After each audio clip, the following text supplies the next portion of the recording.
Fala, gente, aqui é a Nana do Laboratório da Nana. E hoje, na nossa jornada juntos, nós vamos ouvir os capítulos 7, 8 e 9 do livro de 2 Coríntios. E após, eu vou compartilhar uma reflexão com vocês. Vamos lá?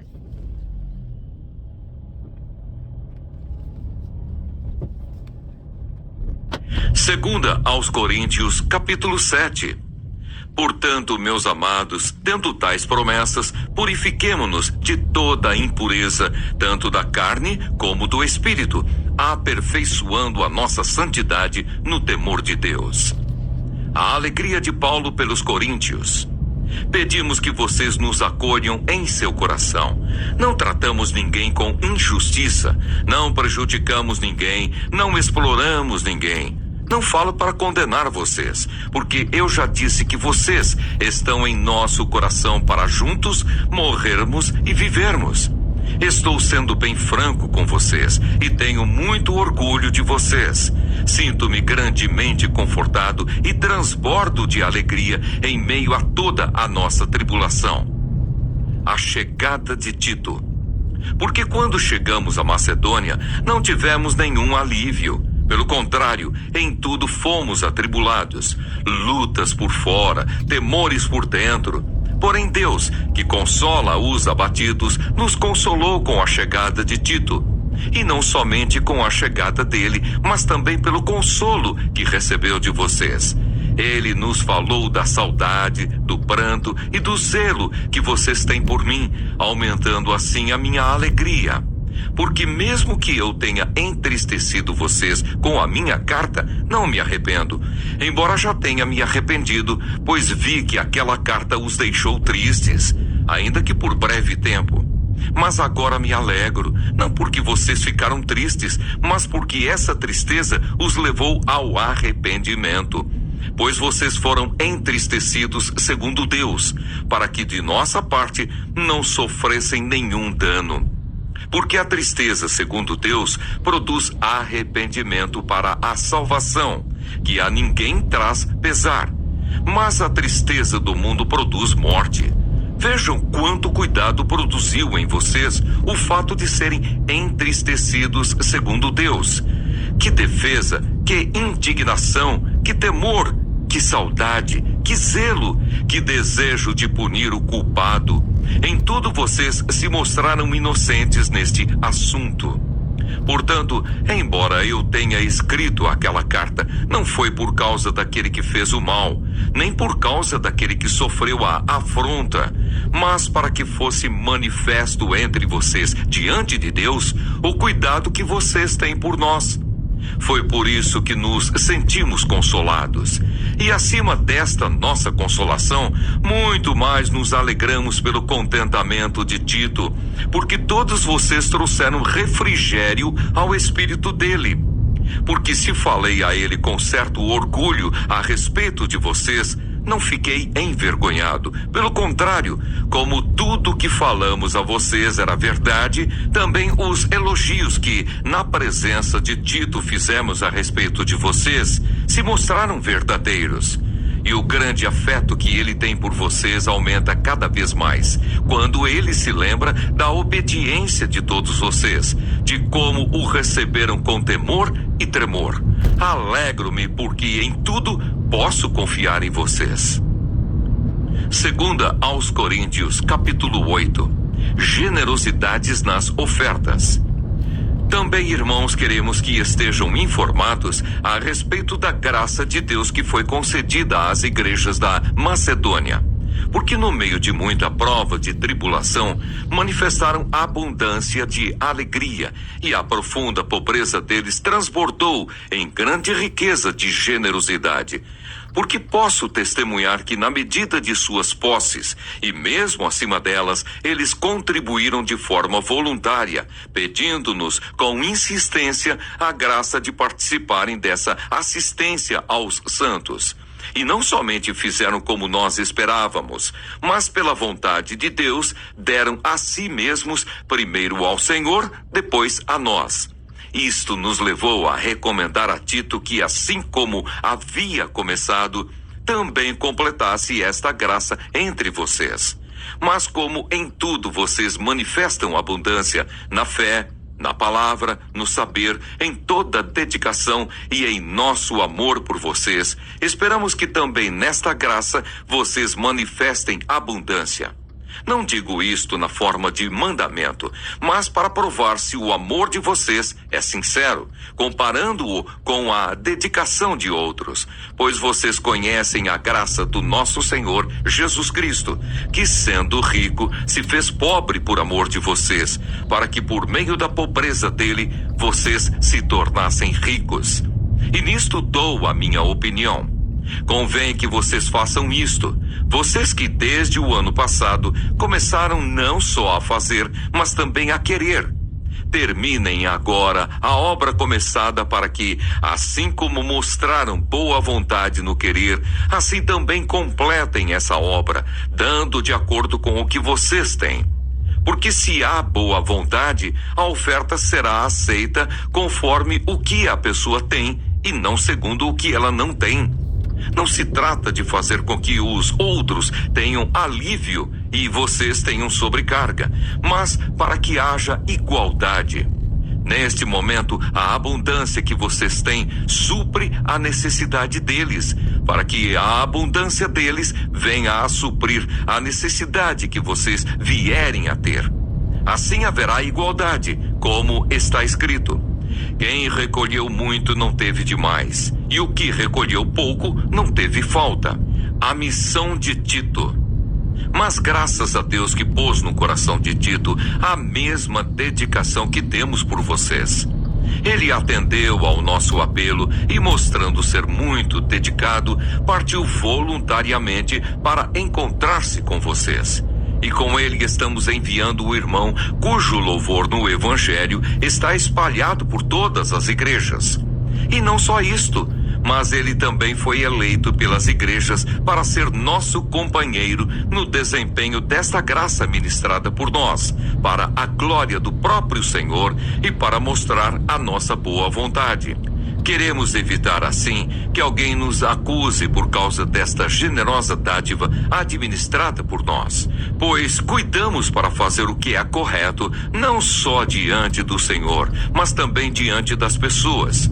Com eles estamos enviando nosso irmão, cujo zelo já pusemos à prova em muitas ocasiões e de muitas maneiras, e que agora se mostra ainda mais zeloso pela grande confiança que deposita em vocês. Quanto a Tito, é meu companheiro e cooperador entre vocês. Quanto aos nossos irmãos, são mensageiros das igrejas e glória de Cristo.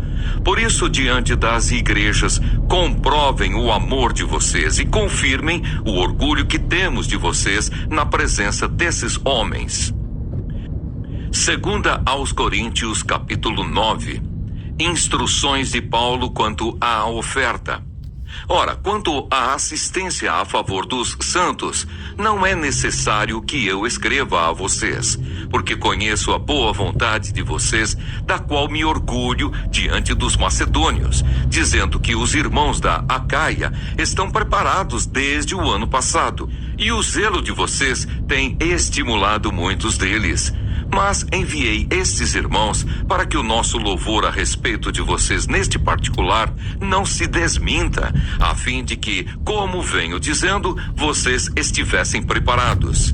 Do contrário, se alguns macedônios forem comigo e descobrirem que vocês não estão preparados, isso será uma vergonha para nós, para não dizer que será para vocês também, por toda essa confiança que tivemos em vocês.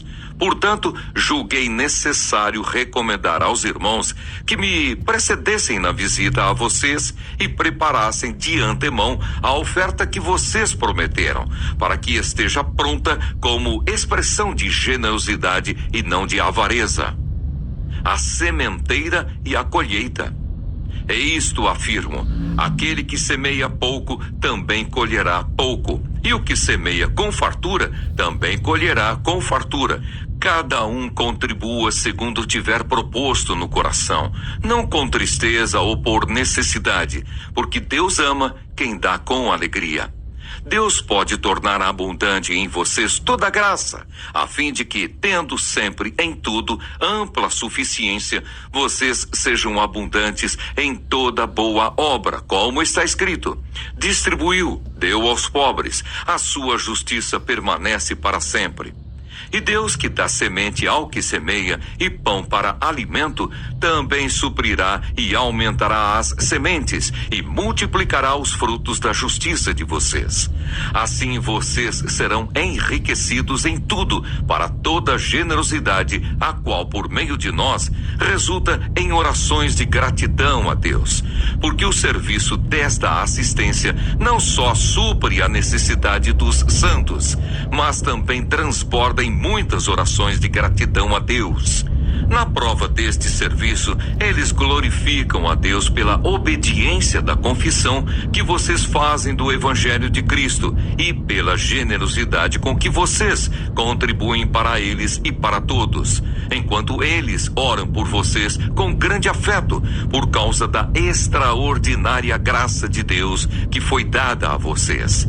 Graças a Deus pelo seu dom indescritível. Bom dia, gente! Hoje vamos refletir sobre os capítulos 7, 8 e 9 do livro de 2 Coríntios, onde Paulo fala sobre o poder do arrependimento verdadeiro, a bênção da generosidade e a alegria de servir ao Senhor com um coração voluntário e agradecido. 2 Coríntios capítulo 7. Paulo expressa a alegria ao ver que os coríntios se entristeceram não de forma mundana, mas com tristeza segundo Deus, que produz arrependimento e mudança de vida. Ele mostra que o arrependimento genuíno traz restauração e alegria, fortalecendo os laços espirituais. Aqui aprendemos que o arrependimento verdadeiro não gera culpa, mas transformação. Quando reconhecemos nossos erros diante de Deus, Ele nos perdoa, nos renova e transforma a tristeza em alegria espiritual. 2 Coríntios capítulo 8. Paulo destaca o exemplo das igrejas da Macedônia que, mesmo em meio à pobreza e dificuldades, demonstraram generosidade abundante. Ele ensina que doar é uma expressão de graça e que Cristo, sendo rico, se fez pobre por amor a nós. Aqui aprendemos que a generosidade não depende do quanto temos, mas do quanto amamos. Quando compreendemos a graça de Cristo, nosso coração se torna disposto a compartilhar, confiando que Deus supre todas as nossas necessidades. 2 Coríntios capítulo 9. O apóstolo reforça o princípio da semeadura. Quem semeia pouco, pouco também colherá. E quem semeia com fartura também colherá. Ele nos chama a dar com alegria, lembrando que Deus ama quem dá de coração voluntário. Aqui aprendemos que a generosidade é um ato de fé e adoração. Quando damos com alegria, não apenas abençoamos outros, mas também participamos do mover de Deus, que multiplica sementes de justiça e gratidão. Refletindo sobre esses textos, 2 Coríntios 7 fala sobre o arrependimento genuíno, que gera restauração e alegria em Deus. 2 Coríntios 8 diz que a verdadeira generosidade nasce da gratidão e da graça de Cristo em nós. E 2 Coríntios 9, que a alegria em dar revela confiança no cuidado de Deus e produz frutos eternos. Que hoje possamos viver com um coração arrependido, generoso e cheio de alegria no servir. Que nossas atitudes reflitam o amor de Cristo e que em tudo sejamos canais de graça e da provisão de Deus. Que vocês tenham um ótimo dia. O vídeo vai ficar disponível no YouTube, então lembre de se inscrever no canal, de curtir o vídeo, de compartilhar. Fiquem com Deus e até a próxima. Tchau!